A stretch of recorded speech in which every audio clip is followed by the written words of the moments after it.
Code. Now I think we will be, Are you uh, guys alive? yes, we are live. And any last minute touch ups you guys want to do? Now is the time.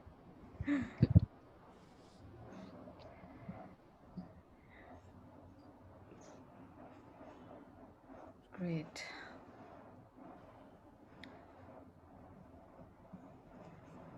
Hi, Vasant. Thanks for joining. I can see you're there in the audience. Hi, Gareth. Saying hi to everyone. And Oh, some other people who I personally know. Hi, Abhijit. Ritesh, is this like your Ritesh fan club that's coming on board? Yeah, looks like it. The Ritesh Uttamchandani fan club? Good, good, all good.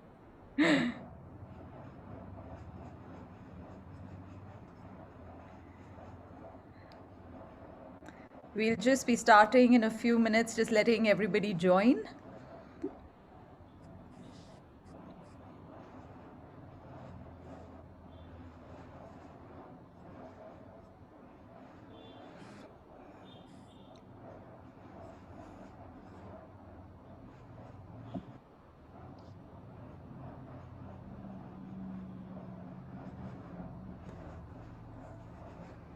hi Abhijit.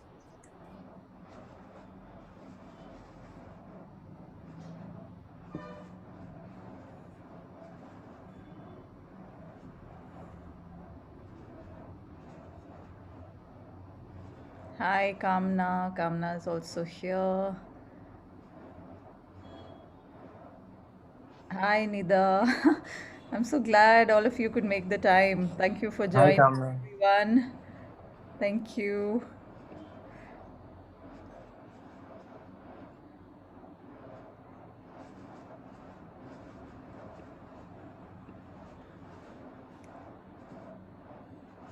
Hi, Chiro.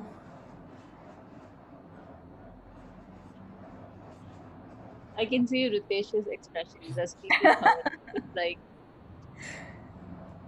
Yeah. With each person known, there is like a little bit of pressure. Well, I would just say that some conversations are well worth keeping awake, at least for the people in India or Asia, South Asia rather. Indians don't sleep at 9:30. Huh? Well, Indians don't sleep. some well behaved people do. Great. Okay. I think we'll just give about one more minute and then we'll get started.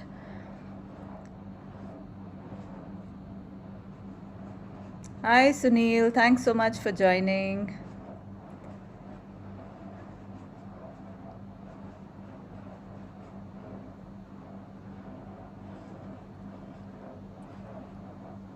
Hi, Matangi.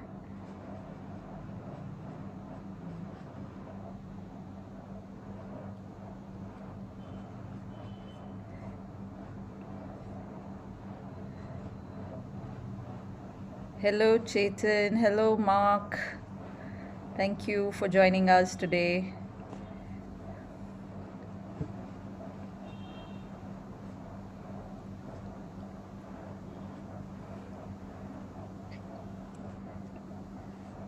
Okay, I think maybe shall we just get started? And I think maybe people will join in another couple of minutes.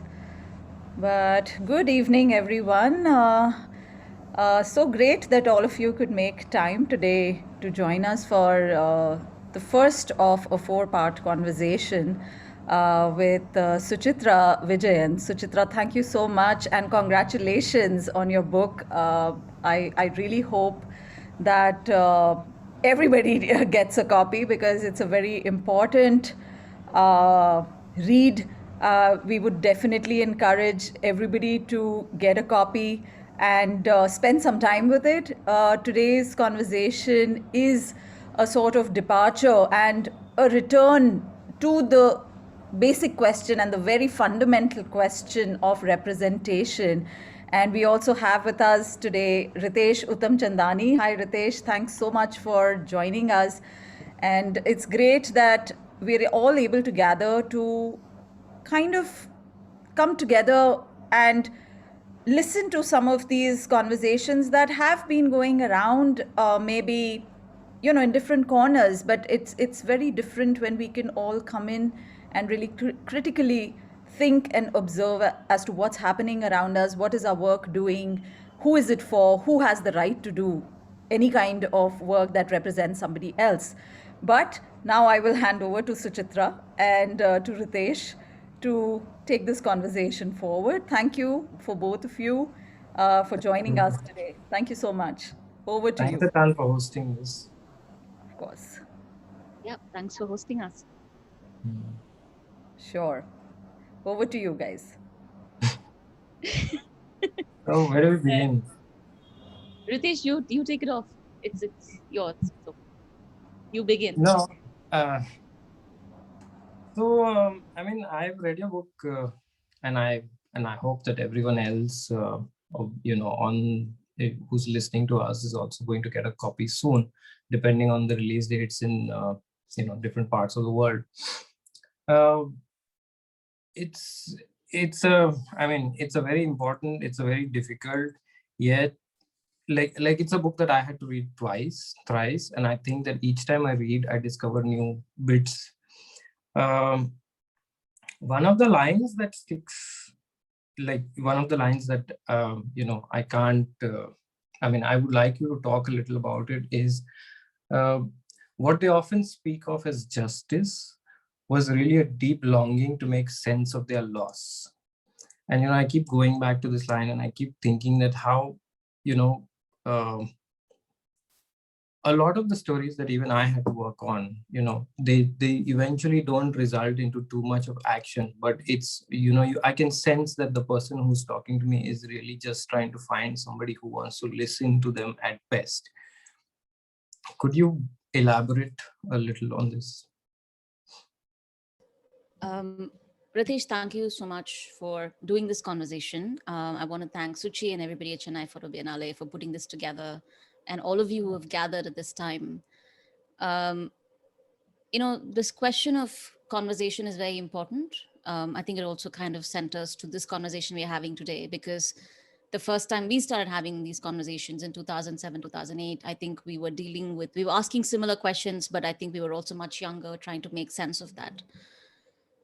For me, the one thing that's always surprised me is, why is it that people who are often at the receiving end of so much violence, state violence, bureaucratic violence, who have lost things, not only at this moment, but there's a sense of historical generation loss, why is it that all of these people, most often when we do reach out to them as photographers, as storytellers, as writers, as journalists, as researchers, actually make time to talk to us, right? That is something that is still, it's perplexing to me. Why should someone do it? The second part of it is, I think that conversation is also important. It's two ways. I think one, as those of us trying to make sense of the social world, we are trying to understand what is happening. But often, I think people are left at a moment that is absolutely bereft, right? I think an act of violence, an act of loss happens to you, or something happens to you, and you're not automatically thinking history, you're not automatically thinking memory, you're thinking, how does one deal with this? And dealing with it itself has many layers, right? One is the immediate aftermath of just existence and survival. And the second part of it is then making sense of it. In some places, that making sense or the justice is also a piece of paper that allows you to rebuild your livelihood. In some cases, that piece of paper or that sense of justice could be a verdict from the local tribunal, a foreigners tribunal that can say you are an Indian or you're not an Indian. So that sense of people confronting systems for justice is actually not a question of justice. Often it's a question of survival. And often I think people speak because one is also the belief that somehow the act of speaking somehow helps us. But also it's an act of, I think conversations help us make, I don't know if this is intuitive. Is it because as humans we are creatures that intuitively have a sense of storytelling, or maybe we try to make sense of the world by repeating a story over and over again. But that moment is that acknowledging that for most people, it's hard. It's hard for us to make sense of our loss. It's hard for us to make sense of grief. But more importantly, it's hard for us to deal with this violence that happens to a lot of us, or at least the people who you encounter in this book. And how do they deal with it? I don't know if I've answered that question in any meaningful way, but Well, that is you have, so that's where I am. Yeah. and this, I mean, apart from my journalistic practice, magazine years, whatever, I also noticed this in my own father, because he had a long court battle, and I would be like, I'm not going to come to you, for these things. I hate the sight of courtrooms and things like that. But towards the fag end of the case, when I started going with him, I started, I would say that, there are some people that he knew. There are some people that who would, the chai wala, or some, some judge or somebody or something. And I would hear stories about him from these people. And that made me realize that, okay, so because, a person is actually, this thing about survival is essentially it's, you may have people with you, but it's still a very solitary battle that you have to fight. And I noticed this, and I think that's the exposure to these side elements of my own father's court case made me slightly more aware of this absolute need that some people have to kind of just express. And I have also been flummoxed by the fact by how did even my dad come up with this trust in this absolute stranger. And a number of times, like one person told me that half the things your father talks I do not understand, because we do not speak the same language, which makes me ask you as to how did you encounter the differences of language when you've done the land border now. And I mean, in India, dialects, languages change every, I think, 50 kilometers, unless, so how did you tackle these, the barriers of language? I think that was one of the hardest questions for me. How does one? Because, sorry, I want to kind of refine it a bit, because a lot is then lost in interpretation, or you misinterpret something, and that influences what you talk about, whatever. Go on. So I want to come back to the aspect of your father speaking to you, also as an aspect of the very people who speak also sometimes don't speak to the people closest to them. So I want to come back to that aspect of it, hopefully, over the conversation. In this case, it was so much gets lost in translation. So even in the book, I say that this is not the kind of reporting one does where there's someone says, I went, I saw, I wrote. One thing that I did was often, the idea was not to parachute into these places. So in many of these places, I built relationships with people. There are existing relationships, there are friendships. In many cases, what I first did was I often traveled. I first got to know the place. Then I traveled with someone I trusted. And then a lot of this book is in some ways a collaborative conversation. One of the things I would do is I would make transcripts. I would then actually send it back to people. There are many chapters in which when I didn't know people, I would call back and I would read it and get someone else to translate it. And often people would come back and say, no, I didn't say that, I meant this. So that giving time to kind of just let things breathe. That's also another reason why this book took so long. A part of that language is also that sometimes you have to acknowledge that a lot is going to be lost. A book as heavy as this is actually very light when you compare to the things one has really dealt with. For instance, with the Sharif chapter, I actually went back and I told him, and it took me, in the book I say, it took me 3 years to finish that chapter. And then I called back and I read it to him. And calling back and reading things back to people, it didn't happen with many of them, but that was one of the things in which kind of giving people the thing. When a journalist friend found out that I did this, he was actually quite shocked. He said, Suchitra, you never play back copies to the people. You never give people the copy back. You never do that, as a journalist. But for me, I wasn't writing this as a journalist. I was writing this as a way of making sense. So that was the second thing that I did. A part of then making the people who you talk to collaborators in this work also meant that a lot of people didn't want their stories in the book. Towards the end, as the first part of the manuscript started happening, when I went back and I would read things back to them, I would, get translated versions of this. People got afraid. People said they don't want to be a part of this anymore. They didn't want their stories to be told. So a lot of the stories also had to be taken out. So that's what I did with language. It's just simply that in some cases I didn't know. So I had to trust people that I went with. I had to figure out ways to play things back. Um, I had to make sure that the language and the meaning wasn't lost. So these were some of the things that I did. I couldn't do it with everyone, but in most of the cases, I tried to kind of do that. And that also changed the book in many, many ways, because then you realize that how people remember the conversation you have with them also changes, because this book was written over a period of 7 or 8 years. There's also a place where language helped you, especially with regards to the BSF. And I mean, Yeah. it's a language alien to that entire zone. Yeah. But yeah, I know I've also had similar incidents where, just, being a Sindhi has helped me a little.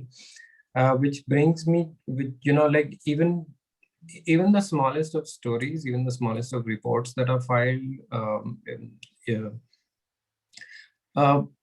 especially in my years with the newspaper, we were told to be like very objective, very focused, and there is a certain kind of image that is expected out of you. It's like an unspoken rule. It has to be dramatic. It has to have these kind of elements and quickly convey things. There are lots of those parameters, but each time I would go on a story, I found that more than the inclusion bit, as more than what I include, I think the hardest part is what are you going to keep out, which is going to define what stays in. And there must have been tons of stories that you may have actually had to filter out for whatever reasons. Could you elaborate on some of those or the process of that? Yeah, a lot of stories didn't make it. And one of the things that I talk about this, and this is a conversation we've had multiple times, is the stories that don't make it. And sometimes the stories don't make it because it's no longer a story that someone wants to be told. And that goes back to our fundamental belief that as photographers, often we are told, and even as writers, that we have to, we have to document, we have to bear witness, that we are objective bystanders who just go in. It's not true. You and I are products of, we are messy, we are human. Our humanity, our lived experience, our flaws, our mortality make us social political beings, which means that for me, the moment when you talk about how language helped, it became very difficult for me to actually have conversations with the BSF guards early on as officers, because I also didn't know. I wasn't a journalist. I wasn't a reporter in that sense. I didn't know how to navigate these corridors of power.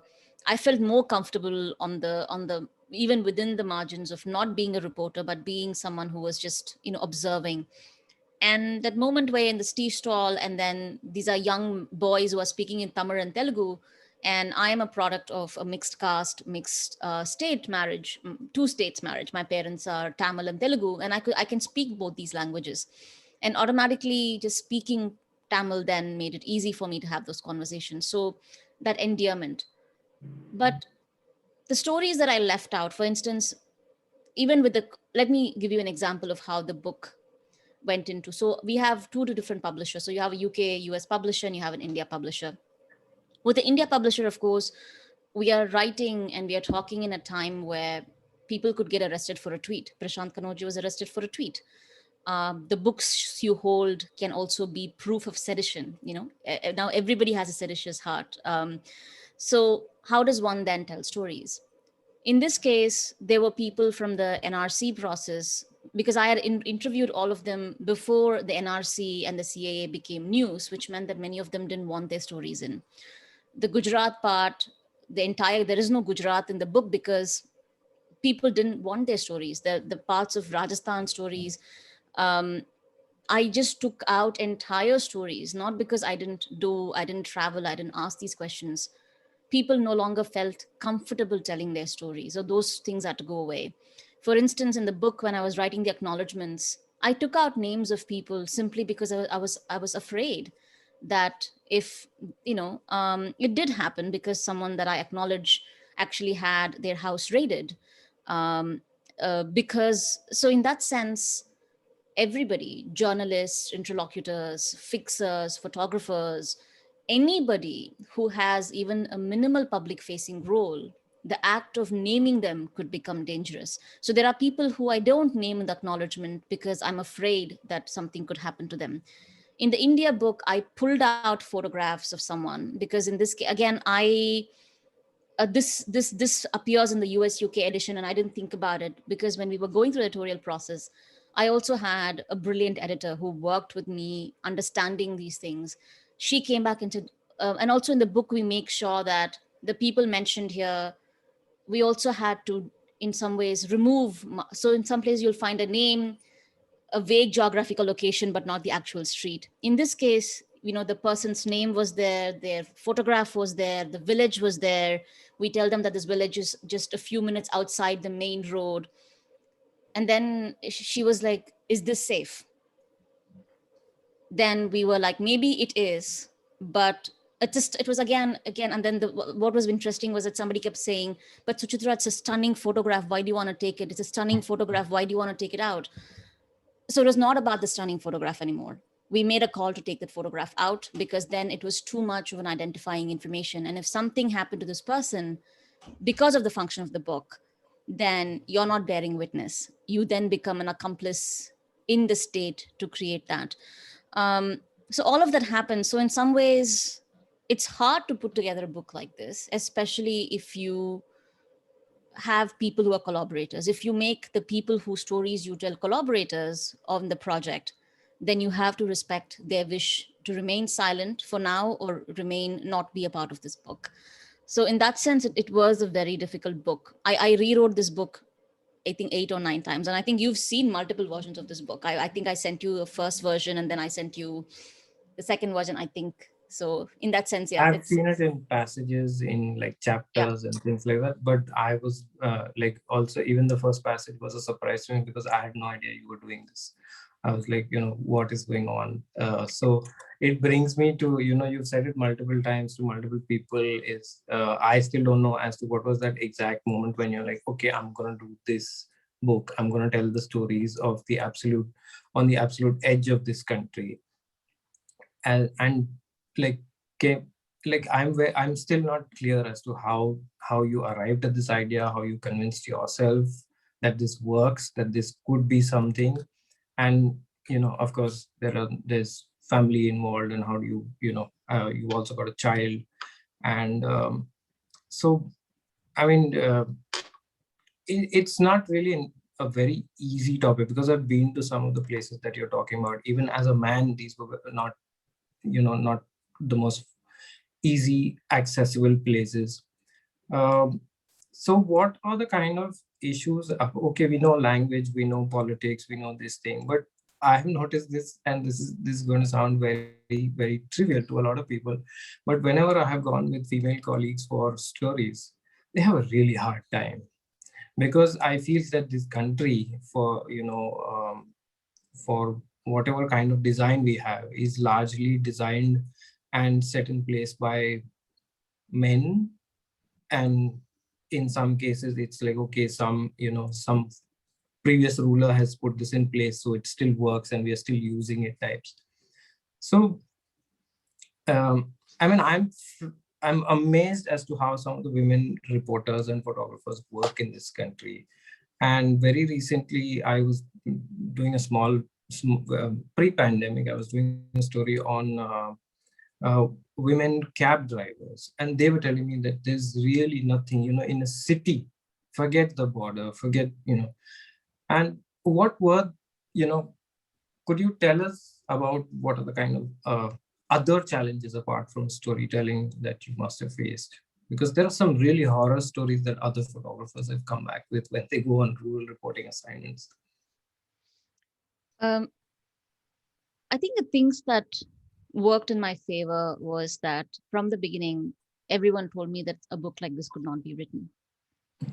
I applied to every fellow, also because I didn't have the money. Another reason why a book like this took so long was because nobody was willing to fund it. There was no money. I would go do other things, make What money. were the reasons? Were there any reasons ever given as to why we can't fund it? Because like, I think one question I was told, I'm going to be very candid and I'm going to talk about this because I think the question of power and representation also means who gets the resources to be able to represent someone on paper. So um, I'm an autodidact, which meant that I taught myself photography and writing. And I never really felt I was part of the literary world or the photography world. I had taken photographs to make sense of the world. And I think and I'd always taken photographs, even as I traveled as a lawyer, as I did everything. I think around 2010, 11 is when I said, okay, fine, maybe I should reach out and build for myself a community that I belong to as a photographer. And I got into the Eddie Adams workshop in 2012. And it was a very interesting moment for me because you have these portfolio reviews and people were telling me, oh, you're shooting verticals and not landscapes. Why are you, no, you're shooting verticals and you're not shooting landscapes. You would be a great photographer. We can see your images appearing on the front pages of the National Geographic, but, you need to build a story. You have to So people were not questioning the project. Rather, everything was limited to the aesthetic aspect of the photograph, but not the political aspect of it. And every editor I showed my work to. So the first time I was showing the early ideas, I'd just come back from Afghanistan, Pakistan border, the early ideas of this. And initially, this was only supposed to be a photographic project and not a book.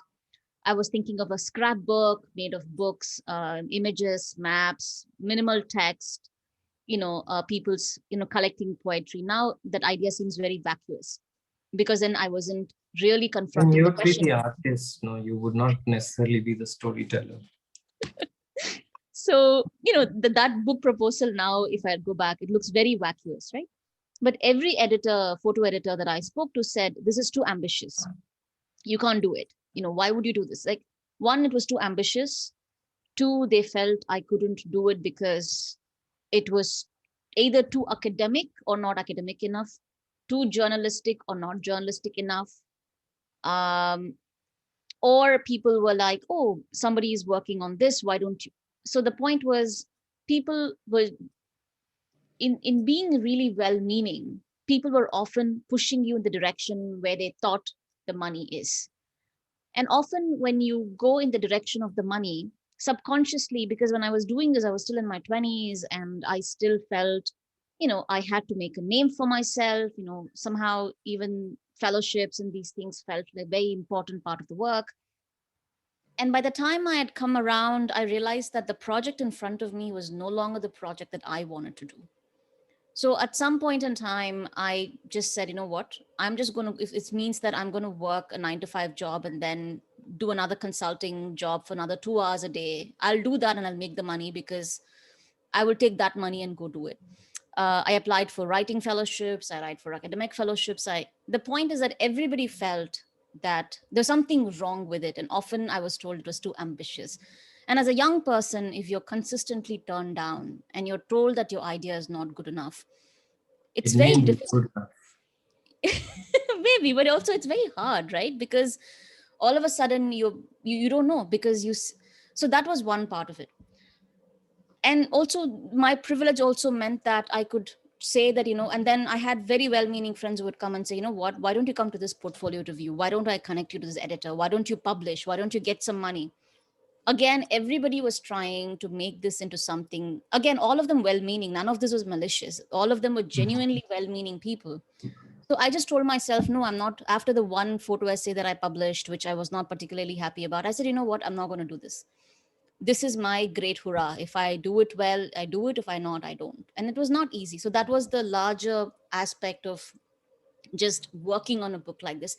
It took a really long time to get a publisher, get an agent, get And now that I have all of this, I can talk about it. It looks triumphant because the book now is in India. It's going to be published in the US and UK. There are translations that are happening, but it didn't happen overnight. It took 11 years of people telling me no. Second part of it is when I first started traveling in India, I didn't feel unsafe. But by the time, also because I started traveling around 2012, 13, by the time the last of the travels was happening, I genuinely, as a woman, felt unsafe. So even in that position, also I wasn't traveling for the first time. I left home at 17. I had been in war zones. Being in contentious spaces is what I do really well. I can't do normal. I can't. For me, I also had to teach myself to come back to a domesticity, right? Getting up at 5 in the morning, cooking for your husband and your child, going. That is hard for me. Jumping into a war zone and then finding for myself and living in a tent, those were the things that my 20s taught me. So by the time I finished, India had changed. As a woman, it was only in 2017. Okay, not that 2013 and 14 were easy. It's just that that capacity to believe that I could travel, that kind of, that myth, now I would feel very uncomfortable. I don't know if this book, I don't know if someone wants to replicate this journey now, if it would be possible. And surprisingly, the place that I felt the most safest was actually in Kashmir. Not because Kashmir is not militarized, it's because the Kashmiris and the journalists that I knew or the friends that I knew went above and beyond to make sure that I felt safe. I felt unsafe because of the militarization and surveillance, but within the communities actually went above and beyond to make sure that I was safe. And I think, and of course, you're constantly being told. And the third concern, of course, is that we live in a deeply ideological political world. A woman saying what a man does, I mean, it's not the same. Second, also, what kind of a woman, right? Um, I am a dark skinned, small South Indian woman. You know, most reporters in Delhi can't even pronounce Tamil Nadu properly. They say Tamil Nadu, you know. So in that sense, you're also going against a system that won't even pronounce your name correctly. So all of this affects who gets to tell our stories and how we tell it. But yeah, but also I have the privilege of not living in India. I live in New York. I think that protects me more. I don't know how Neha Dikshit does it. I don't know how Rohini Mohan does it. There's so many other women from Kabar Laharia. They go, they report every single day. I don't know how they do it. That is just a very different kind of work. I find it fantastic, and like initially in my first read, I was trying to compare or to find common points between other such. I don't know if parajournalism is the right word for it, but this kind of journalistic writing where you also throw in a little bit of yourself, throw in a little bit of your circumstance, like where you mention about your child, your father, and I have never asked you this even in person or in private that, could you tell us a little bit about your parents, because and what is the kind of influence they've had on the way you work, in especially when you're like, you've done a fair bit of uh, legal documentation for a certain reason, and from there, using those skills, taking a little bit of family influence. Just tell me a little about, I mean, in short, just tell me a little about your parents and how they must have influenced you. Um, What my do they? parents, my parents, I think gave the one. My parents are, I don't know. I think like all parents, um, they are products of their lifetime. The only thing I think they really gave us was the gift of irreligion. They just let us be. Um, and they went above and beyond to just let us be. And I think that was one of the things. I think another thing was that my parents, in growing up in 90s India, in school, I was the only kid whose parents came from a mixed caste marriage, who spoke different languages. Um, and I think that inherently, because I never felt completely at home at my father's family, and I didn't feel completely at home in my mother's family. I spoke different languages. We were just so odd. Like nobody cared enough. Like when you're an odd kid, nobody really cares enough to be friends with you. Nobody, they just know that something is. And my mom, now when I think about this, my mom would drive a car in the 70s and 80s, and she's always driven, which was seemed so. All she was also, so my mom was also seen as this, this woman who just went and did her own stuff, who was very. So I think those things, but my parents have never asked any of us, me or my sister, this is who you should be, or that's what you should be. They are imperfect people, but they've always been decent people. And I think that's the other thing. And for example, I remember somebody came and told my mom that, oh, how do you allow your daughter to go to all of these places? What if something happens to her? What if, the point being that you're sending your daughters off to all of these war zones and all. This was in my early 20s. And then they would say things like, what if something, again, the point was, what if I was say, what if something happens to her is always a coded word for what if she's sexually assaulted, or something like that happens, and how will you find a good husband? And my mom will turn around and she would simply say, sorry? Indians are very good at asking roundabout questions. But also in this book, I didn't want to speak about myself. It's very easy to become the instance where I actually mention my family is also because of a political outcome, because my father getting sick made me understand what the mortality of your parents changes you. It changed me. All of a sudden you're there in your 20s, everything is fine, and then one fine day they hit 60 and their mortality means something. We could have lost him. Giving birth to a child makes you more radical and political, because I don't want my daughter to inherit the violence of patriarchy. I want her to be able to fall in love, desire, eat what she wants, love whom she wants, or across gender, caste, class, across sexuality. I don't want the state to legislate on who she should fall in love with, what she should eat.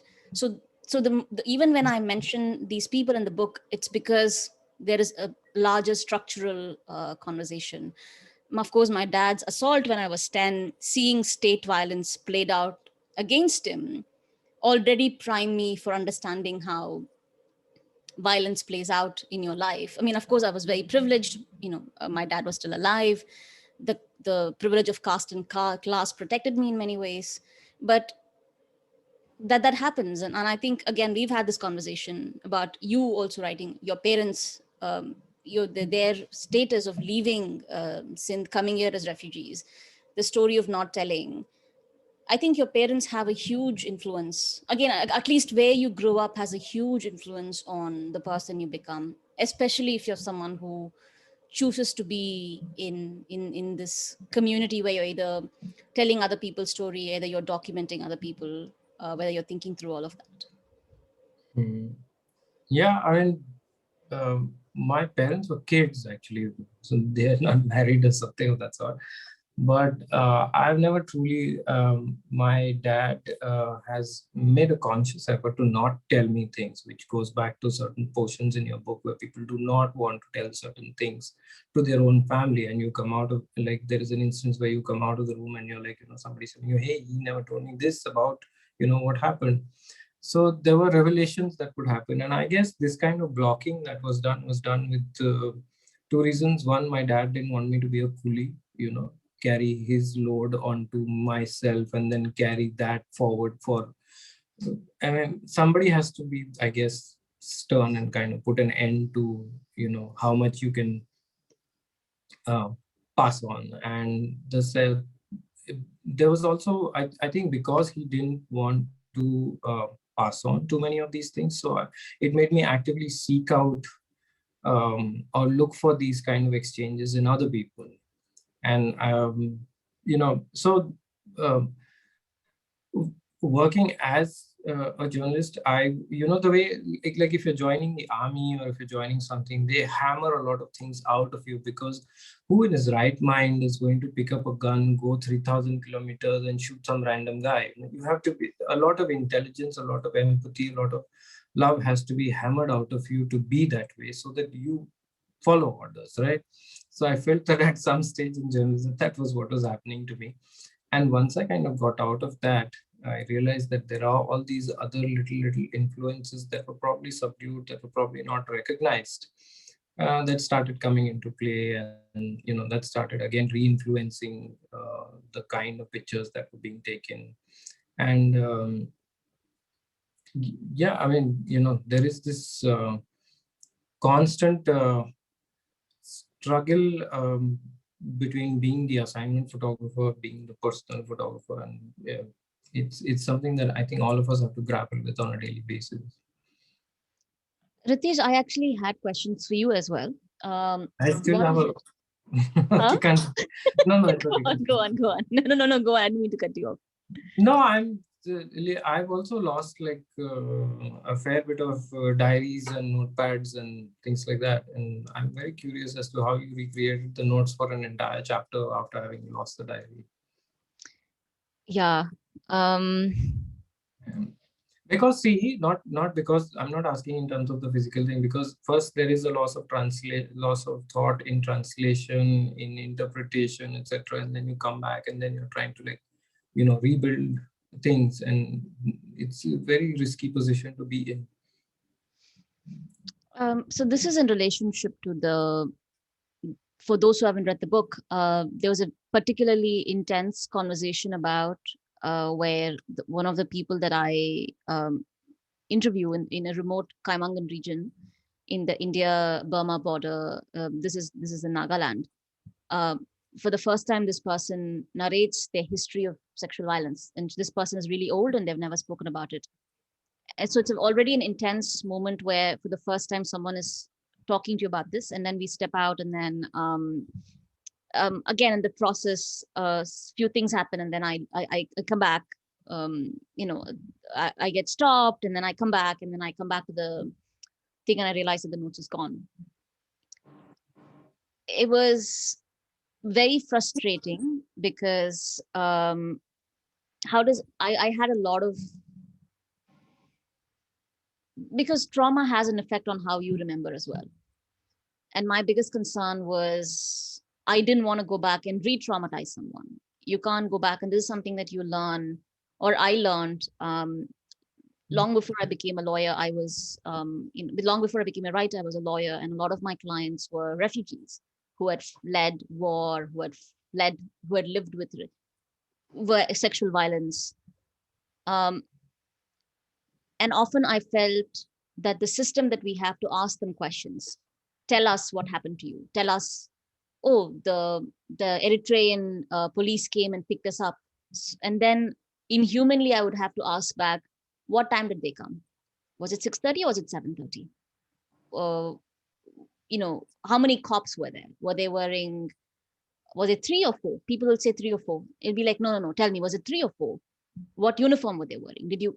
So often that process that they teach you how to prepare a refugee testimony is a very dehumanizing process, because you're asking people to remember the worst moment of their life that forced them to leave, and they have to give footnotes and citations for that moment of trauma. So there was no option for me to go back. Even when she was narrating, I didn't want to ask follow-up questions. So I had to come up with my own way of asking these questions and not doing follow-ups, because you don't do that. And this is not a case report. This is not.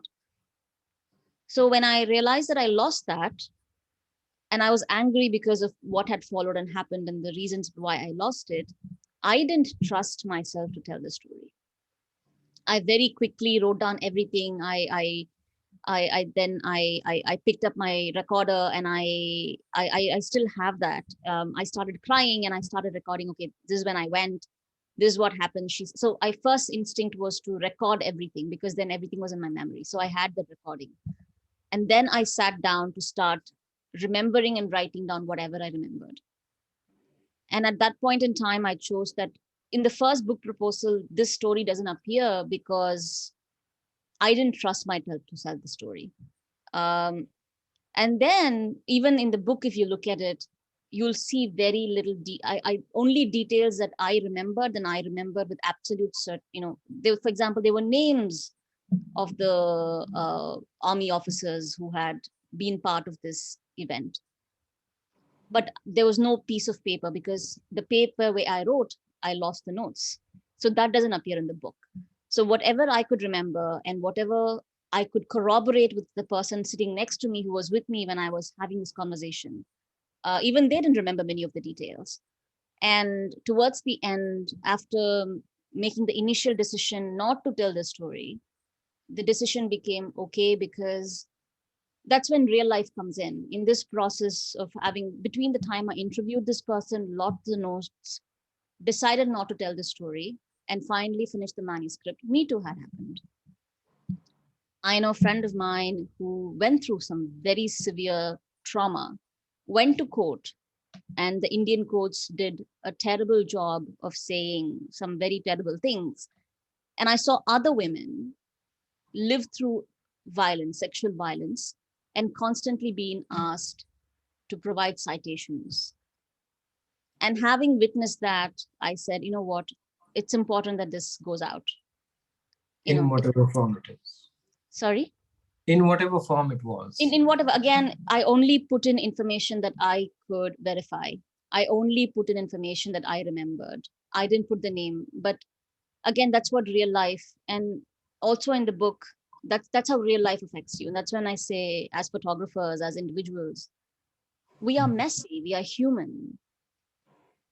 How will that messiness of being human not trickle down into the words you write, the photographs you take? So yeah, so that's what happened with that book. That's how I tried putting it together. Yeah. So now I have a question for you, and this is about your book. I should hold up your book and people should see what it looks like. And this one is mine. Yes. Ritesh, tell us about your book, but not so much about the book, because I want people to buy your book and read it. And it's a joy to read it, because everyone should get a copy of that book. It was beautiful. It's so you. But one of the conversations we also had about books and photography is how so many of the photo books are become so inaccessible. And that is very closely related to questions of photography and representation. And you actually went out of your way to put your book together in a way that cost was important. It was small, it could be carried around. Tell me about that. Tell me the choices you made so that you could make your book the way it is. So, sorry, what? You can finish. No, it's okay. I just saw Suchi saying that we're up. The 45 minutes is up. Oh. So no, finish, and then we will kind of. Please continue. I'm just keeping time. Please continue. Okay. So the thing is, am I audible? Yeah, you're audible. Yeah. Okay. So the thing is that, I mean, when we were starting out, like, as I'm also self-taught more or less, I just learned how to process film at home. And the usual things, you see the usual, big bulky books and the usual names, they come in from outside and see. And this, earlier I used to feel a little bit off that, oh, you're coming in from outside, seeing my country in this like color, sadhu, snake business. But that's okay. I mean, if you have limited time and, it's not really easy for anybody. Like, we've not figured out our own, I've not figured out my own lane yet. So over time, again, journalism was great to me, but it also like kind of made me into a photographer that I had no idea what I was doing. I was like an employee, right? So at one particular edit meeting, which was happening outside of like an offsite, we were at a restaurant. There was an editor, then there was our editor. There were like 6 or 7 reporters, six reporters. and myself. So there are essentially 7 writers and myself on this table, and they're like one of them is about to publish a book, which went on to be very famous. And my presence was rather discounted. So like the person made a comment, which of course, again, this is the thing with memory, that you tend to like forget some bits of it. So in short, the person said that, oh, on this book, on this table, I see 6 more books coming out. And I'm like, midway through my soup or whatever, and I'm like, acha, so like I don't really matter, I guess. And I thought that, okay, maybe I don't matter, not because this person is bad or something of that sort, right? But maybe because I've not done anything of consequence besides being an assignment photographer, so to say. So I think that's the time this was, I think, 2008 or so. That's the time I started thinking, okay, I should do something. And when I actually got down to it, it started from very, like, I instinctively took a photograph of something I saw, and I was like, oh, maybe I can kind of expand on this as a theme, And I've been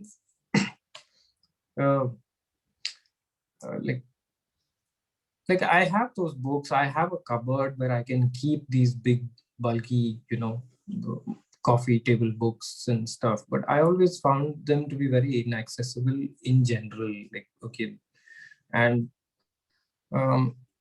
my family would find them to be like my sisters, or my dad would find it like very strange. Like, you can't hold it. You have to like sit with it, keep it, and everything.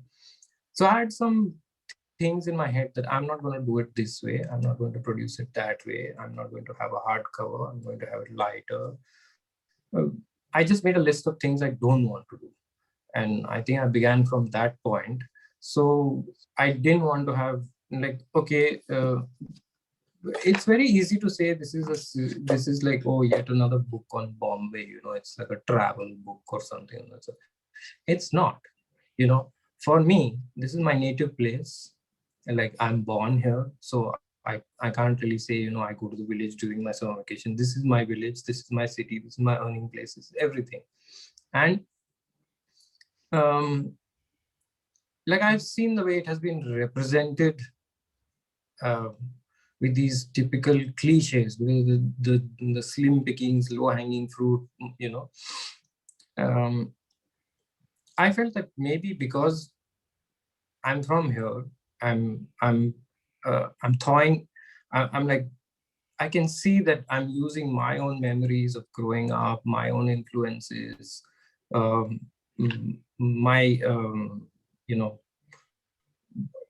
all the possible influences that I could think of. So I said, why not, approach it differently and have a list of, okay, no Marine Drive, no cricket, no Bollywood. You want that, you can just Google it, you don't need me for that. But if you really want to see or understand what living in what is technically the largest or most somewhat functional city in this country is, then yeah, I can show it to you. And yeah, in simpler words, I just began with what I don't want to do. It also And has that influenced story. the production, that influenced the price. And I can say with absolute confidence that if I would have got the kind of money that I was supposed to receive from certain people and organizations, I think I would have priced this book at 500 rupees, because then I wouldn't have had to put in so much of my own in it. Because like, um, I guess a large reason for things being, people say that, oh, people don't understand photographs, people don't do. Why are they not able to understand photographs? Why don't we approach it from that perspective? You and I are conversing in English, which basically alienates so many others. My book is also in English, your book is also in English, but okay, you're going to.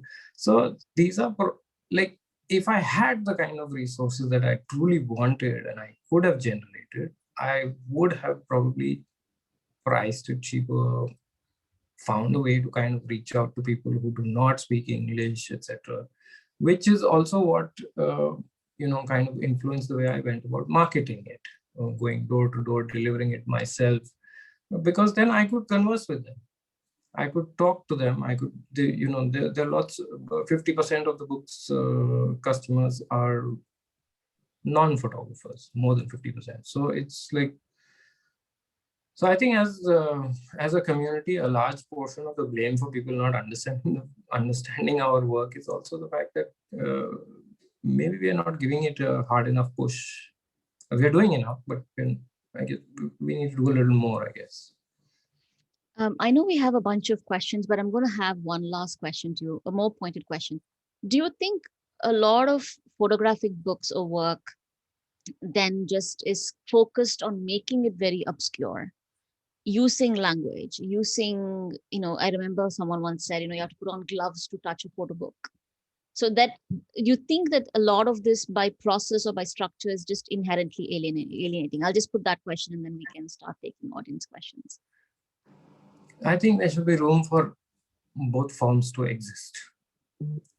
Because if you have your art object in front of you, it's good, it's great. It's, for a certain crowd, for a certain bunch of people. But I mean, you have to ask yourself, what is it that I wish to achieve out of this? For me, what I really wanted to achieve out of this book was to tell my story, my reaction, connected with what I have learned from my folks, and the fact that, all these ideas of peace and love, they are not linear. You have a 1 step forward, 2 step back process, and so I didn't want, like, I know what I like. I didn't want the book to be that kind. So I mean, if a photographer understands, one thing I'm very flummoxed is that a lot of books on personal histories or personal ailments, especially, like, somebody's recovering, somebody has a family member who's recovering. I would say those should, there should be attempts, not just by the photographer, but by organizations that are backing it, or to ensure that these are, that they reach more hands, that they are not like limited art objects. Because otherwise, if you should just say, okay, I'm an artist and this is my thing, and that's about it. Let's not lie to each other about these things. All right, sounds good. Should we take questions, or do you have any other questions for me? I think we should take questions now. I have some questions for you, but maybe I'll just ask you about your undo photography workshops. Then you can just tell us about what that is, why was it required, and what is going to happen in the future to that workshop series, if it's going to happen or what. Right. So the undo photography workshop is something that me and photographer and my dear friend Asim Rafiqi put together. It came from the fact that Asim is the oldest, angriest young man that I know. And I learned a lot from him. And so this goes back, everything I do, I mean, people always tell me that everything I do is so planned and it's so organized and everything follows. That's not the case. In 2012, I just come back from the Eddie Adams workshop, and I was actually lost in terms of my own visual learning and understanding. And one of the good things that happened was that I was connected to Asim Rafiqi. I saw Asim's work on Bagram, and I reached out, and then we became friends. And then that relationship and friendship was about understanding. And I learned from Asim in terms of how he had evolved from being a photographer who shot with the New York Times and Newsweek and had all of these prestigious fellowships, to leaving all of that, to going and finding and doing work that was important to him, that was meaningful to him. And one of the things that we figured out early on was that photography education was more than just taking a stunning visual image. Photography is always about functions of power. You claim to not remember this, but in one of our conversations, you said very eloquently that the distance between the photographer and the photograph is so elusive to bridge. I don't know why you claim that you never said that, because I said that to you and you were like, I don't remember saying this, but you did say that. I can't be this intelligent to phrase Huh? things. I'm not this, how can I say, eloquent. I'm not. You did say it. I'm not making this. Like, if I made it up, I wouldn't be giving you credit for this. You actually said it. We were having this conversation and you talked about the distance between the camera, the lens, the distance between the photograph and the photographed and the photographer. The lens is such, it's an elusive distance to bridge. And that's true. And so we started thinking, I started educating myself. I had to go back and read and understand and read about what it means. How does power work? How does neoliberal economy and market economy work? What gets, and that then said that we don't want to take on, and again, that then followed up with all of these prestigious institutions, whether it's Magnum, whether it is the World Press Photographs. Every year there is some kind of a controversy. Some photographer does something that is ethically inappropriate. We are constantly, rather than asking why do these things happen, we are constantly saying, oh, why doesn't the New York Times do this? And Asim and I felt that maybe our job is not to take on the New York Times. Maybe our job is to put this critical information out, and then let's figure out a way to do it. And that's how we did it. And one of the things we wanted to do was that photography education is so elitist. It's expensive, right? I know people who've sold houses and gotten loans to get into ICP, because you believe that that is the route for you to.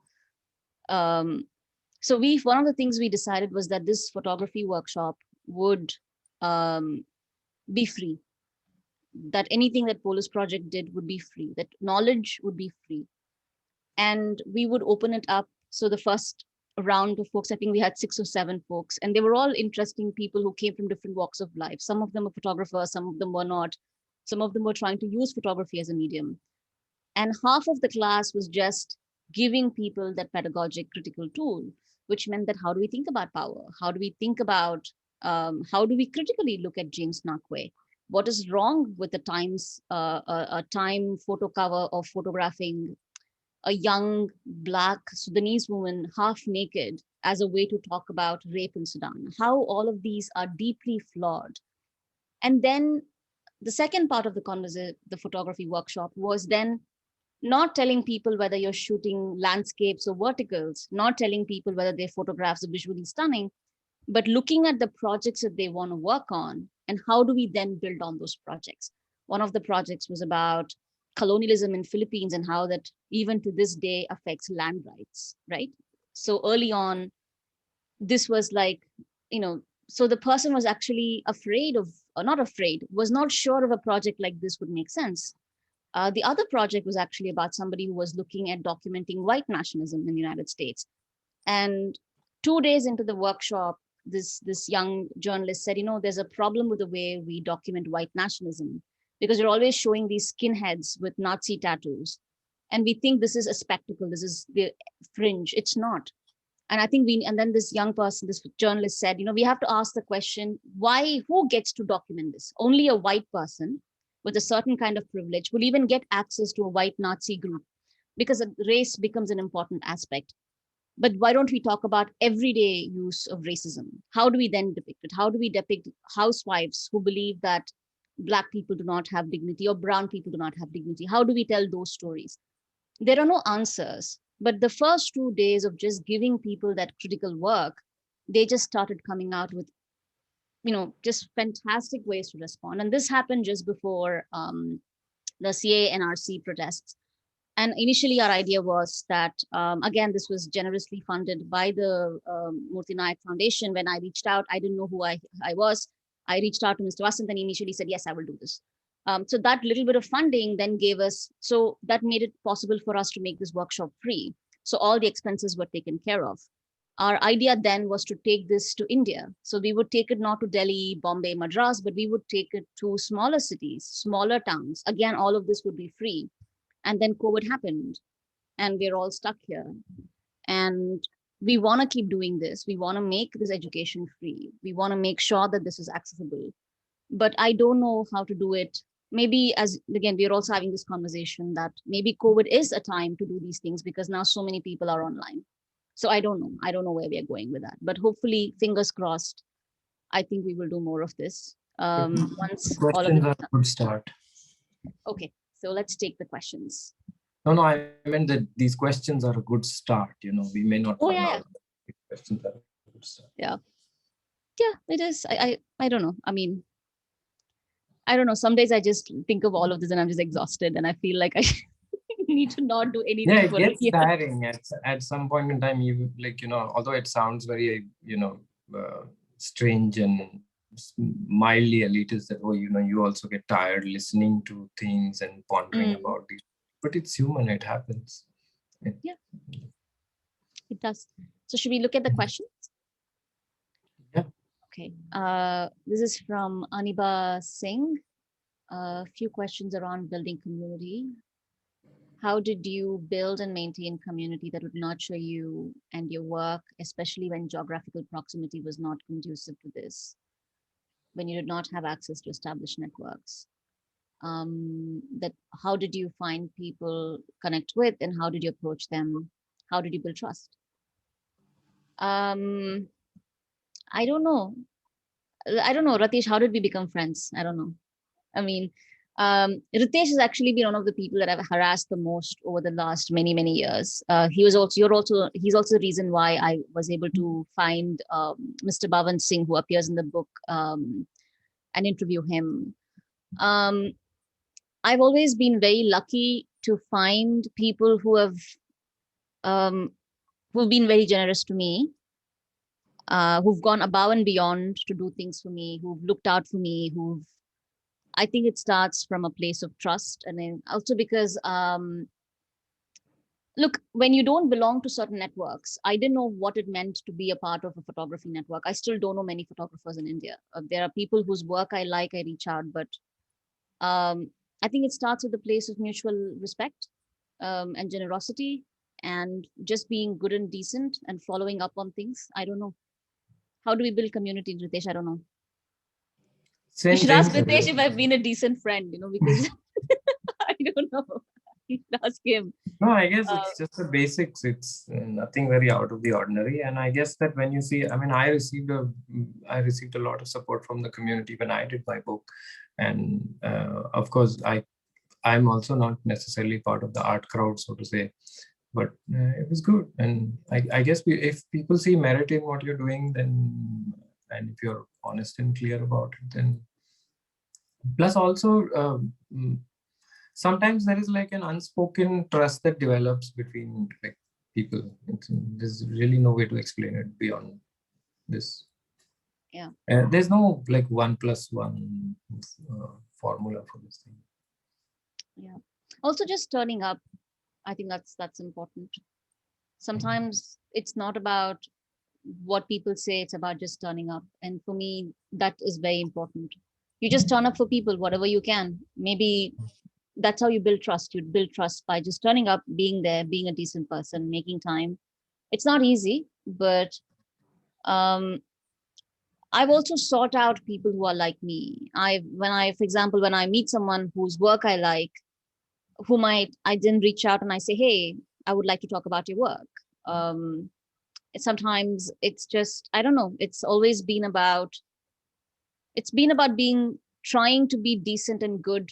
And when you can, generous, because even generosity is not easy these days. We're all struggling with time and resources.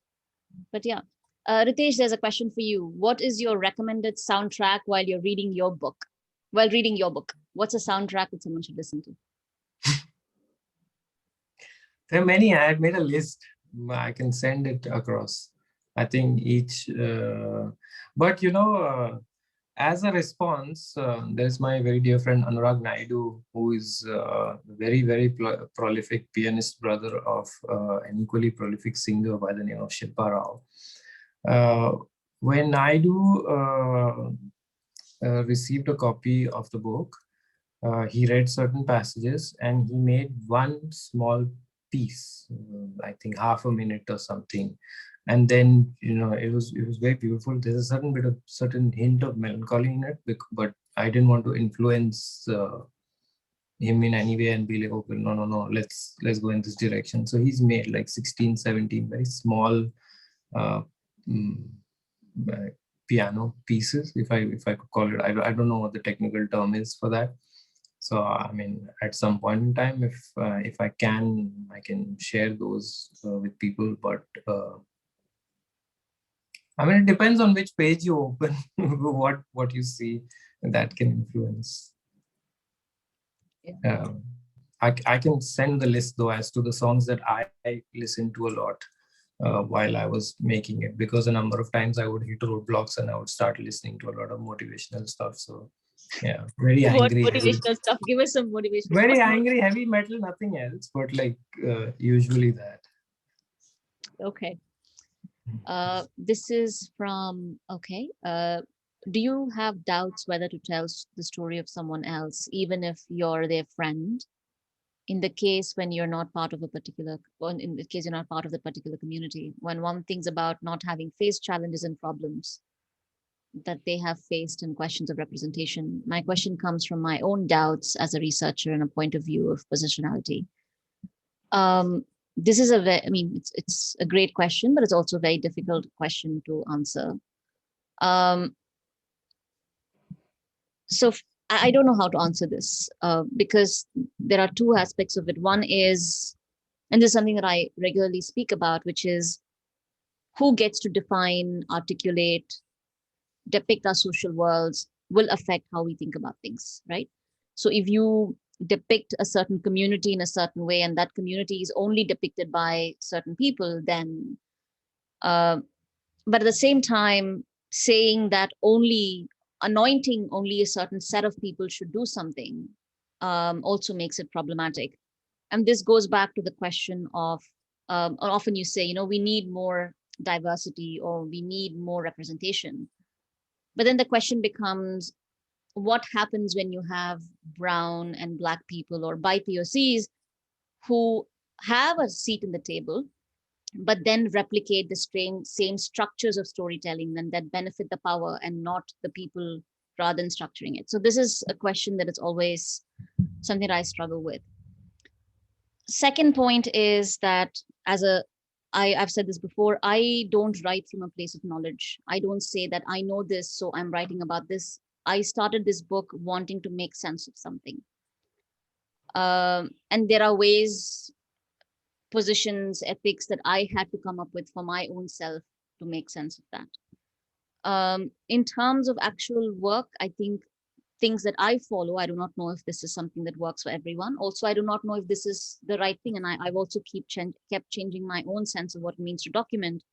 Is one, making sure that you never only tell stories.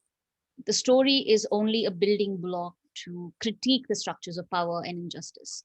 So when I talk about a story, it's not, you can't just say something terrible happened to someone and then stop. Something terrible happened because of a structural political reason. There's a power structure in play. This is going to keep happening.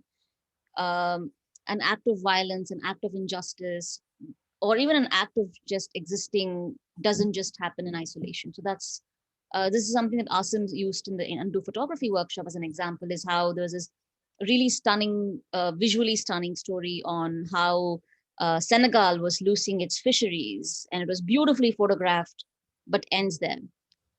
But the piece doesn't talk about the fact that, but and then this piece was funded by an EU award that gave money to Europeans to go and photograph Senegal. But the piece did not tell you is that it is the same European Union laws on fishing that actually has created this condition of poverty for many Senegalese fishermen. There's nothing wrong with this person going in and telling that story, but the question is, can this person actually tell the story of the fishing community in Senegal being completely destroyed because of a neoliberal logic, because of certain European policies, because of positions that benefit the elite and not the others? That is the problem. So it's also not who gets to tell the story, but who gets to fund it, where will this appear, where does the story stop?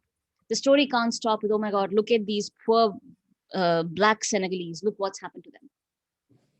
That's where most stories stop, and that's the problem. But if you take that story a step further and then break down the structural injustices that have made this historical, racial, political, economic, then I think as a researcher, writer, photographer, we've done our job. That's what I think it is. Everything else, I don't know. I think everybody's work should be critiqued, challenged.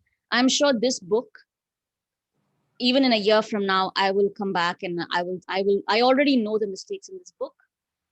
And now in a year from now, I will see more mistakes.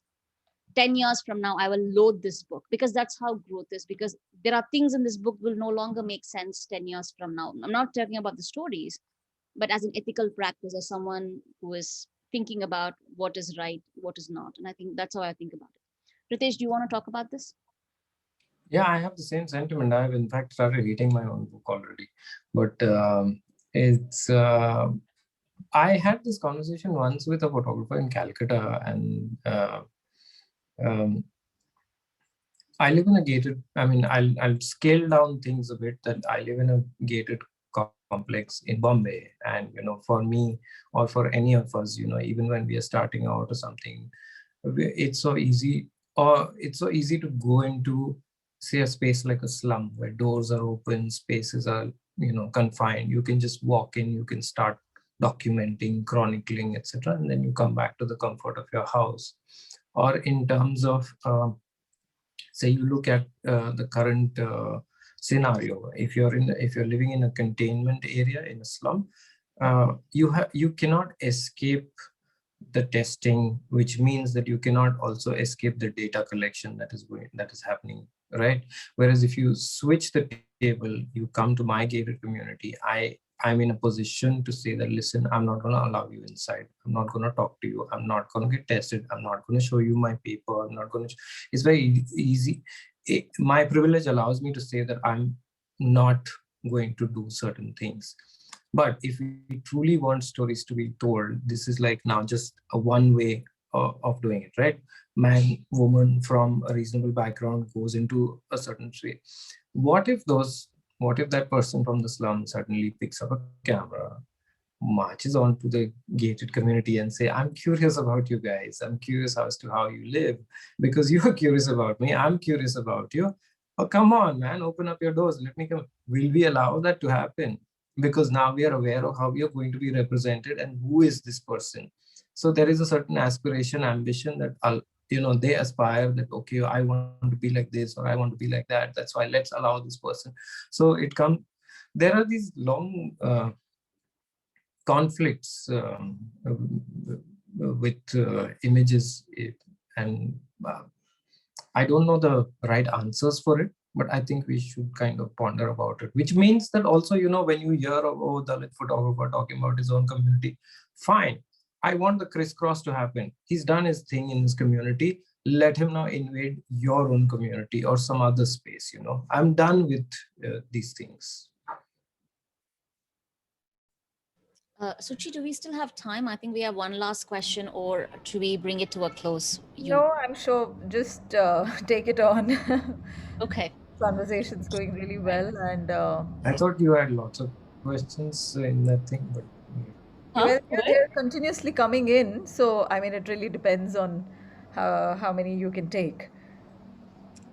This is from Mark. Mark says, on the topic of knowledge, I understand your point, Suchitra, about not claiming to have knowledge and sharing that in your work. All right. But if we do make your work to, why do we feel? No, I think I just want to clarify. I said that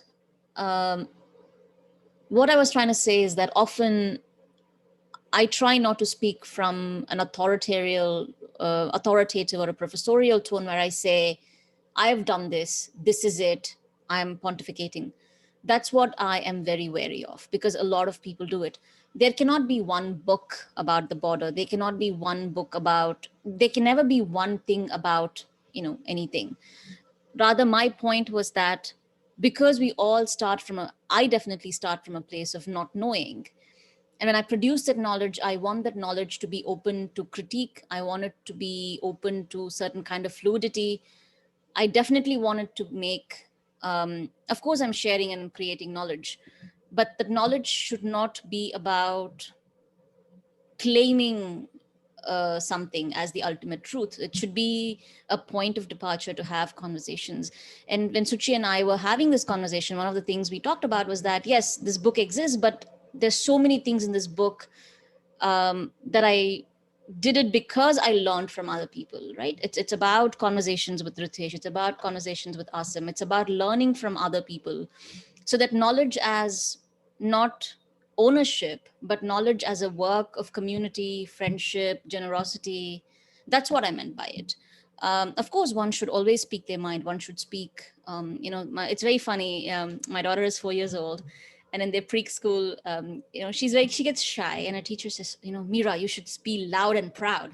She says, speak loud and proud. I like that. I think we should all be loud and proud, but we should not be so loud that we then make it impossible for someone who perhaps might not be so loud the opportunity to speak. So that's what I meant. So, all right. So there's another anonymous attendee question. Taking your conflict around representation of various communities and considering the caste politics in India, how as a Dalit you promote your work? Okay, I'm not, if someone thinks I'm Dalit, I'm not Dalit. I'm clarifying it, which a lot of time doesn't make space. How would you resolve it as a, okay. So I'm not Dalit, if that's the impression I gave anyone, I'm not Dalit. What I am is I come from a mixed caste background, which has its own, other complexities. I also come from an immense privilege of caste and class background. My father is still an upper caste man from a landowning background. So all of that gives me a certain amount of privilege and power. What I didn't have, or I don't have access to, and never had access to, was access to cultural elite spaces. So one could come from a place of caste and some class privilege, but still not, because India's elite literary, cultural spaces, art spaces tend to be very, very elitist. So of course, the institutions are not going to open it up. Of course, there are exceptions. There are new institutions that are now being set up that are different.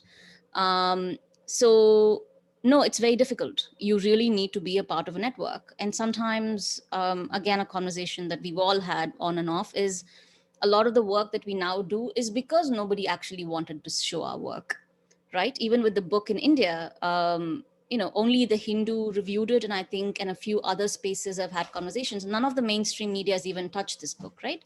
And that kind of goes back to the question of who does the institution take in and champion? Who gets, now having said that, I am not from a Dalit or Bahujan background, which makes it far more easier for me to do things. The greatest gift that my parents again gave me was that at 17, I left India. If I had gone to school, if I had gone to college in India, I wouldn't have survived India. I'm still a dark-skinned South Indian woman who's often, because of my darker skin, assumed of other various positions. I speak a certain way. I speak my mind. I wouldn't have survived. I'm being very candid. I wouldn't have survived educational system in India. Leaving was my way of surviving. Now, that doesn't mean that today I can go into any of the elite institutions in India and have these conversations. I can't. For example, this conversation at Chennai for the Biennale happened because of friendships. It's because I had an existing friendship with people for many years who know me. So in that sense, goes back to the question of building community. Navigate with someone in positions of power. So yeah, so that's how you navigate. Even today, look, there are people in this country who are children of the cultural, political, artistic elite. The system is built for them. The system is also built for someone like me, but there is a sliding scale. If you went to school with India's most powerful publisher, if your father or mother drink whiskey at the Gymkhana with the head of the largest museum owner in this country, the system is already rigged in your favor. So there are also stories of people who have not survived this community, who felt so alienated, who are no longer photographers, right? So that does exist. So again, clarification, I'm not Dalit, but even with my privilege and position, it's been difficult for me. So I can't imagine how much it must be a million times harder for someone who comes from Dalit and Bahujan communities to even make a dent, forget even being acknowledged, even making a dent. Ritesh, do you want to respond to that as well in terms of caste? More or less the same thing, but I mean, for years I was raised on this lie that not my family didn't give me this lie, but others told me that, you're Sindhi, you must be like really wealthy, you must be from here, you must be from there. Some years ago, when the family tree was discovered, the entire scene is something else. And I can't understand, or I can't, as again, to understand what a Dalit person in this country goes through, I can never fully understand it. But there are people, there is especially this person called Anurag Verma, who I'm an ardent follower of. And he does these very interesting conversations, and he's often like pulling the pants off, like, he does memes, and he so they're creating a space for themselves. And there was this one person who had a very interesting comment on one of the posts that he had put out, where that, there was somebody critiquing Tagore, and they said that, we are constantly talking about what Tagore did, what this one did, what that one did. Why are we not talking about the masses and the machinery that spends so much money, so much time in, elevating a whole ton of mediocrity? Not, the comment was not for that Tagore observation. Like, why are we not looking at the systems that are doing this, and why are we not trying to uh, kind of either overthrow or have people in these systems who are actually willing to vacate space, make space, or whatever, just by saying that, okay, there is a diversity panel. That diversity panel being there itself is a problem, that itself, each that so, like a lot of people nowadays have, including myself, have issue with the phrase person of color.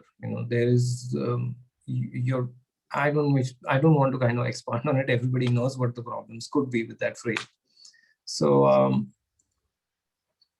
yeah, I mean, again, Anurag is building his community. There are other people who are building their community, and I think as an experiment, um, even cultural institutions need to start going out of their way to involve, like, um, why not have like I'm again saying his name because this is the closest example I have, most recent example. Why not invite such a person to a photo contest and be a judge? Why not ask this person to have a look at what other kind of visuals we are celebrating, what's happening? So maybe you get a perspective that you have never thought of. Maybe some of the problematic stuff that has been going on and on might just so I think apart from community building is which one of us is willing to vacate a space for someone. It's too radical a thought, I guess, but it has to be done. But also how the person of color, people of color gets murky, right? Because I might be a person of color in US or UK or outside of India, but not all people of color come from the same experiences, right? Some of us get to travel with a passport, some of them don't. And there's an interesting conversation that I had with a friend of mine who said, this year, for the first time, you've had a lot of, somebody was like, oh my God, there's so many Indians now writing in the United States. But if you actually take account of it and take account of who are all these, again, not everybody's Indian. Again, the idea of collapsing all brown people into Indian becomes one problem. Second is almost all of them come from a certain privilege of caste and class, right? Second, very few Indians born in India who migrate outside actually get book contracts or book deals, or even if they do, it's not the case where if one of us does well, automatically it opens doors for 20 of us or 30 of us. If one of us does well, then that's the token person for the year. For the next 2 years, that's the only person who will be celebrated. It'll take a while. So the access of one person of color or one brown or whatever person, first, even that person's position is important. It can only be one of us. It can't be 20 of us, 30 of us. But that's also an issue, right? Because who then gets to occupy these spaces? Diversity and representation is the same thing. Do you want to have the woman as a head of the CIA who will then go torture men? I mean, is that our idea of breaking the glass ceiling? Yes, we need more people from Dalit and Bahujan communities, but as Ritesh said, yes, it's again, how do we then document, how do we then position them? Are they then people who become eloquent voices of the trauma of their people? Is that what it is? Is Woody Allen a Jewish filmmaker? I mean, and again, Woody Allen is problematic, but all I'm saying is that there is so much problem in terms of how we pick the people and who gets to have a seat in the table, and the absolute lack of, sometimes, not all, lack of awareness when it comes to many of us who then collapse. I come from immense privilege. I'm not the same person because I got to travel. I had a passport, I get to travel. But a lot of migrants don't. Many of them have to cross illegally. The act of crossing illegally makes them undocumented. Then, so all of this is connected, and I think we really have to pay lot more attention into this collapsing of categories, because collapsing also makes it's forget vacating space. It also makes us feel very comfortable when we shouldn't feel. We should be absolutely uncomfortable with all of these positions. Yeah. Should we bring it to a close? Yes, there was, I think, And one last question in case if you want to There take is, it. there is one person, Hriday Suresh Babu, I keep seeing the name. I don't know. I can't read the what is being I written. mean, it's more of, I'm I, looking at the Q&A. He's not yeah, there. I'm only looking at the questions on the Q&A. yeah. I mean, I think let's just take the questions in the Q&A, because Okay. others would be mostly comments with. I So think maybe we've just done, the I last think, question with Gareth, we could take that and then bring it to a close. yeah, sure. This Yeah, is Gareth. This is Gareth Phillips, and he says, does both of your departure from frontline journalism represent a lack of belief in the role of journalism in contemporary society? Is the book a more stable or factual way to disseminate information in this age of mistrust in information? Ritesh, you should take it. You should take this first. Because I've Yeah. never worked as a journalist. I've never made money as a journalist. You actually were a reporter. You should take this question first. Yeah, I mean, I got disillusioned. I got tired of first things first. In 2005, I went to photograph as an intern. I went to photograph a story on malnutrition. And I went there, and we've been fed on this diet of naked bodies, emaciated on the bed. And I got that photograph. I got one such photograph and I sent it. And there was like lots of clapping in my office through text messages. Are a great photo of this thing, that thing, and everything. But I actually had a better photograph the next day, which didn't strip the dignity of the person, which said more about food, which said more about the how healthcare is I mean, Indian healthcare. So uh, but that photograph went on an inside page, and I realized that very day that there is a certain kind of expectation from me which I may not be able to fulfill for too long, because that is not the person I am. I'm not raised in this manner. I'm raised on a diet of you know very subtle middle class Indian cinema, very books of short stories, etc. I'm built in a different way which I cannot sustain, so I left it because I couldn't deal with that kind of expectation. And there is the other side to it, is that a number of times you have 8 to 9 lakh readers, and a lot of people, if it's a particularly moving photograph, somebody will come forward. A lot of people will come forward and do a lot of things, which does not happen necessarily in the case of a book. Okay. Unless it is mass produced and sold to every person at a price of 99 rupees or something. So there are pros and cons to both. I think if in my present state, if I can call it evolution, from what I was to what I am, if I have to work on certain stories, I will obviously not be doing those kind of photographs. I will obviously not be approaching them in that way. knowing the kind of pressures there are that, I mean, that exist on journalism today are more or less the same as earlier.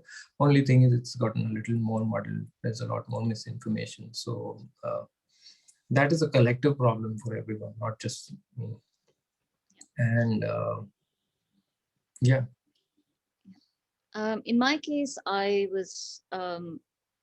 never made a living out of being a journalist. I've been a writer and I've written, but I was always a lawyer and I was always a writer. And when I came to journalism, I really had to understand what journalism was. I had to teach myself what reporting meant. I didn't know what reporting was. I had to, just as I taught myself to read and write. And early on, I found that to be, it didn't make sense to me. At least the way journalism, I was told what a journalistic pitch should look like. It just didn't seem make sense to me. Many years ago, as editor at New York Times said, I was going to pitch something, and then they said they took my pitch and then they never published it. That's another conversation. But this editor looks at me and says, what is this? Don't show, don't tell, show. And I'm like, those are problematic because sometimes you can't just show, right? And I think I found at least the way journalism was being produced, I had problems with it early on. And also often because I had problems with things is why I went on to do things differently. And that's all that goes back to the question of it's too academic, not academic enough, too journalistic, not journalistic enough. Having said that, I can't think of any other time that actually requires journalists and reporters to do the very important job of reporting. The reporting is not about showing or telling. Reporting is about looking at what's happening and documenting it, right? With as much dignity and respect as we can. I don't want to use the word objective, but so no other time demands journalists, especially when we can't trust anything, right? I think there was, was it Outlook that was supposed to be part of the fact check network and they got something wrong and somebody said, so even fact checkers are now being fact checked, right? I think, yes. So in that time, they've come for truth, our time, truth, and memory, right? And reason. So these are the 4 things that they've come for. So yes, we do need journalists now more than ever. No, I don't think the book is the most stable way to, the book as a form is a brilliant way to accommodate all the things that I wanted to say. But I don't think it is the most stable way. We all have to respond to a particular political and social moment. And maybe the moment right now means that we don't trust the digital so much. The form of what knowledge we want to put out will always depend on that political moment. There's a reason why you had pamphlets being circulated during the underground movement. For me, the book was because this way, I wanted this to actually go to people's houses. I want people to carry it. I want them to write on it. I want them to make notes. I want them to scribble. I want them to pour tea on it. It's okay. I mean, for me, the book is not an object of art. It's something that you are with you. You go back, you refer to it. But I don't think it's the most perfect medium because I wrote this in English. Maybe now there are people who are interested in translations, but I don't know if it will reach the vast majority of people whose stories I tell. It's a book is also an expensive book, I think in any book that is more than a few hundred rupees is expensive. It's already away from so many people. And that's one of the reasons why when I actually like a book, I actually just order large copies of it and then donate it to the library. That's something that I've always done. At least I've done for the last 2 years. If there's a book that I like, I think I'll just buy it and I'll just give it to local libraries because that's a little that I can do. 10 is not enough. So no, my book is not my book. It's very important to be very honest about what you can do. My book will reach a certain segment, a very small segment of the Indian population. And that's the truth of it. It's in English, but I'm willing to take that risk. I still want that small segment to read it. So the object of what should be the medium of circulation, I'm form agnostic. Tomorrow, if you think you have a book has to be a pamphlet, I'll be okay with a book being pamphlet. So I'm form agnostic. So that's where I will end it.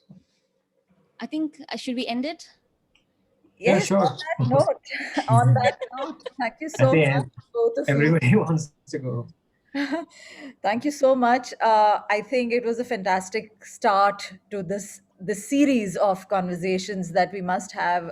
One never wants to end such conversations, but it's great that many people could join us. They could hear out your opinions, your perspectives, and looking forward to more of these in the next few weeks. So, next week, do join us on Thursday, 15th of April, same time, 9:30 p.m. IST.